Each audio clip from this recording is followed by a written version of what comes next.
Is it worth the pain and the destruction?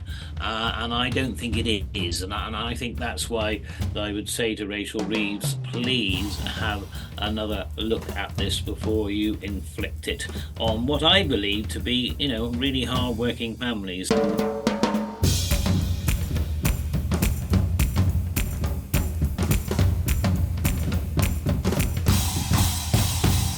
Hello and welcome to The View from 22 for Spectator TV. I'm William Moore, the Spectator's features editor. In last week's budget, Rachel Reeves announced that farmers are now going to have to pay inheritance tax. For decades, they could pass on agricultural property to their heirs tax-free, but all that is going to change. Inheritors will now have to pay 20% on all farms worth over £1 million. So, what's Labour's logic here?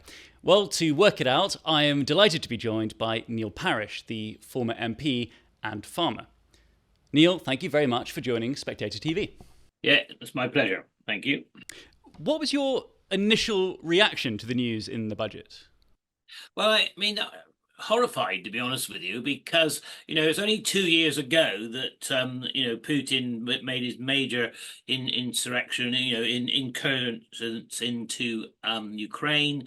We were short of food and we needed food. Food prices shot up, and if we hadn't had our own home production, we'd have paid even more for food. And so, why all of a sudden target farmers? You see, £1 million to an ordinary member of the public seems an awful lot of money, but of course, you're only talking about less than 100 acres, and that's without any machinery and livestock. And so, most farms these days, really, you need at least a couple of hundred acres to make a living. And of course, the other issue is that farming, unfortunately, only returns about 1.5% a year on capital. So you can imagine having to pay 20% tax on most of your property, and your land will make it in some cases almost impossible to pass on to the next generation.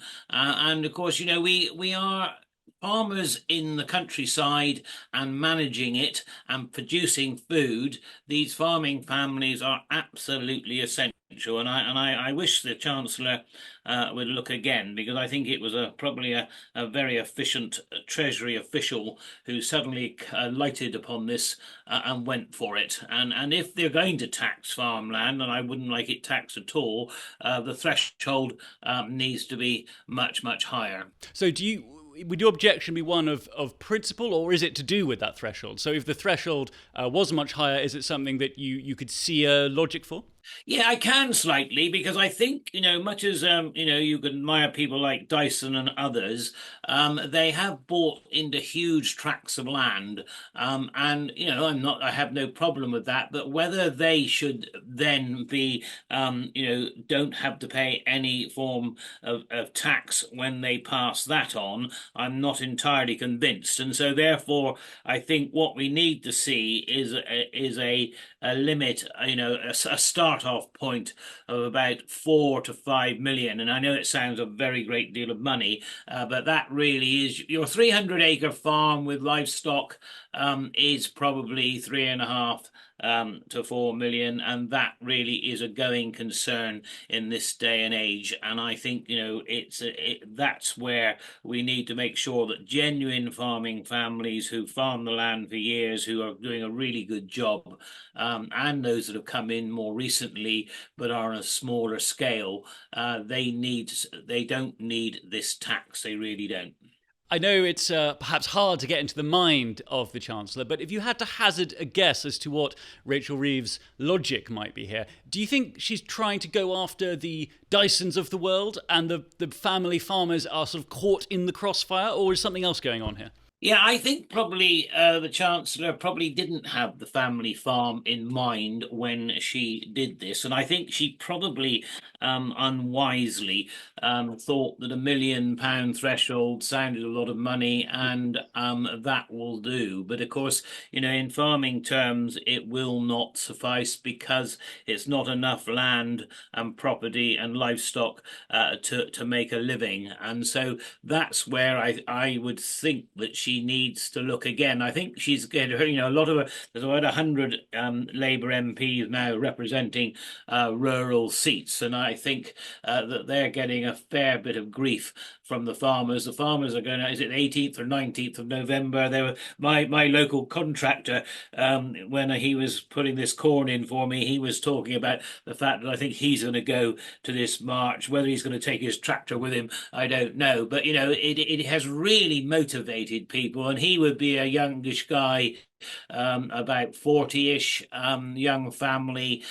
They've got probably, I don't know, 50, 100 acres, his family, and he does a lot of contracting in order to make ends meet. And these are really hard-working people, and the Chancellor made much of she doesn't want to tax working people. Well, I think if ever there was a working person, this guy doing this contracting work for me is definitely a worker. So I think that the whole thing is becoming quite difficult to justify as far as the Chancellor is concerned. That's my view.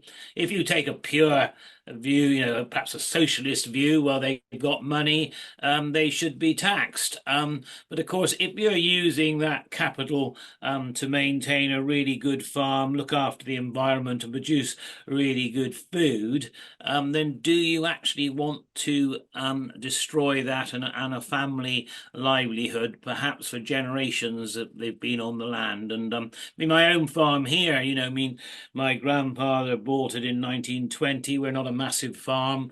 Now I've been fortunate in life to do other things, so I have other incomes, but it is, you do want to be able to pass that on to your family, and you do want to be able to see the food being produced. I'm producing beef cattle again, and I'm growing some arable, and so my son is interested in taking that on later on when I decide to hang my boots up. But I think that'll probably be when they take me away in a wooden box. But that's a discussion for another day. Given that Labour have just won quite a lot of rural seats, many of which it has never held before in the recent general election victory, is it possible, do you think, that Rachel Reeves has made quite a big political blunder here? I mean, are we going to see a backlash against the new government from these new rural voters? Sorry to interrupt the show, but if you enjoy what we do here at Spectator TV, then why not subscribe to the magazine as well? If you subscribe today, you get 12 weeks for just £12, plus a free £20 John Lewis and Waitrose gift card. You can sign up at spectator.co.uk/TV offer.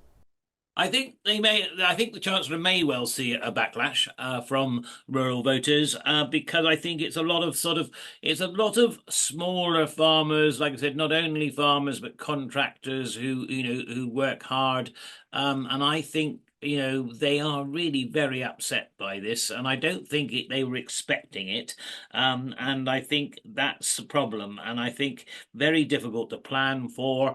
If you see, also, if you take, for instance, if you have to pay 20% on every £1 million worth of capital, when you start to sell your land, perhaps to raise this 200,000, your land has probably gone up over the years, and so you'll end up paying capital gains as well as the inheritance tax. So it soon starts to unravel a farm, and I can promise you, until I've had in my life had other incomes, there is not a lot of fat in farming. There really isn't, and I think that's the problem. You've got changes in agricultural policy. You've got the thing like the single farm payment, basic farm payment is phased out. Other payments have come in. Farmers have had lots of whammies lately, which they're sort of coping with, and perhaps rightly they should, because we do need to look after the environment. We accept all that, but then to whack this on us as well seems a little, shall we say, a little unfair, I think, and that would be probably putting it mildly. At the beginning of this conversation, you mentioned the idea of food security. How much does the country now rely on family farming? It still relies on family farming, especially probably the livestock sector, probably the dairy side. Not that some of the dairy farms are pretty big now. The arable sector is probably larger farms. Some of them are family farms. Some of them would I would consider sort of very big business. But I think there is a lot of food still produced. You've got also producers producing vegetables. Their farms will be smaller.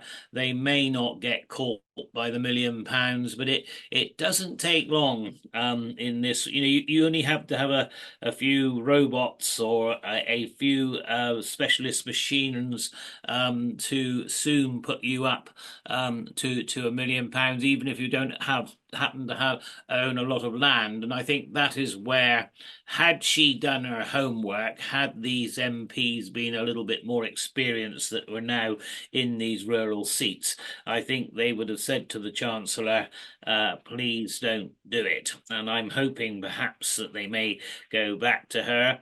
I mean, she could still raise the limit when she starts to tax farmland. So there is room for manoeuvre.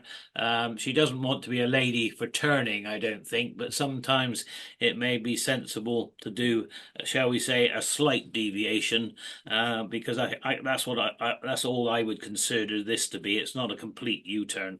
So, do you think it's been a political naivety on her part, or ignorance of rural life? I mean, is that the logic that's gone wrong here? I think so, and also I think in the round, now that she's put 2% on national insurance, raising £25 million a year, I suppose she saw probably this tax on farming is slightly small beer, and it wouldn't probably hurt. And those wealthy farmers, they largely vote Tory, and they're a pain in the arse. And why don't we tax them? Perhaps I'm being a little unfair with that last comment, but there's a little bit of that, I think, probably. There's been a lot of anger from farmers we've been reading about over the weekend. Perhaps the most prominent voice is from Jeremy Clarkson, who had a bit of a barnstorming column, I thought, in the Sunday Times, in which he's attacking the government with this mixture of both anger and despair. How much do you think that despair side of it is warranted? I mean, are we looking at the end of the family farm here, or would it be hyperbolic to go that far? It won't be the end of all family farms, but it will be the end for a number, because there are a number of family farms out there that are already struggling. They're borrowing a lot of capital for machinery and livestock and seed, and of course if they've then got to turn around and raise a lot of money in order to pay inheritance tax, that's probably a step too far. The banks, if you talk to the banks, there are a lot of farms are reasonably sound, but there are a number that are, it wouldn't take too much to tip them over the edge. And I think this is something which is unnecessary. Because we've all got, farming is like any other business, but it's got the weather and everything else to go with it, which makes it slightly more difficult. But you still need to be profitable. And I think the trouble is that the banks soon get jitters. And I think the trouble is, you see, some of the banks will decide that with this sort of 20% tax now likely to come on these family farms, we may pull the rug sooner rather than later. And I think there's a real danger of that. So I don't want to say it's it's completely a complete catastrophe, but I think it's ill thought through. You've got very hard-working family businesses which are producing good food, and what really that the Chancellor is going to net from this, is it worth the pain and the destruction? And I don't think it is, and I think that's why I would say to Rachel Reeves, please have another look at this before you inflict it on what I believe to be really hard-working families, and been there for generations and doing a really good job, not just for food, but you see, for countryside, for stewardships, for for the environment, for carbon sequestration. I can wax lyrical about all these things that are being asked of farmers, but it all does hit the bottom line, really, of your profitability. And so therefore, please don't turn around. I think it was Manette Batters who said farmers need to be in the black in order to be able to go green. Hence, they can't be in the red borrowed money, and therefore this will just tip them over the edge. And just finally, Neil, the National Farmers Union has said that they're going to organise a protest in London, a farmers' protest in London on November the 19th. Could we see you there? Yes, I'm looking forward to going and joining my friends. Like I said, I spoke this morning to my contracting friend who's doing some work for me sowing the winter wheat, and he's going up. There's some friends of mine from the old constituency in Devon that are also going up there. So we will go and on force from the West Country, because, of course, don't forget the West Country, Devon, Somerset, Dorset, Cornwall, Wiltshire and Gloucestershire would have a lot of family farms, and I suspect it's going to be well represented on this march, and I think there'll be quite a few tractors. My tractors are probably not in any fit state to be taken to London, so I shan't be taking a tractor, but I will be going in person. Neil, thank you very much indeed for joining Spectator TV.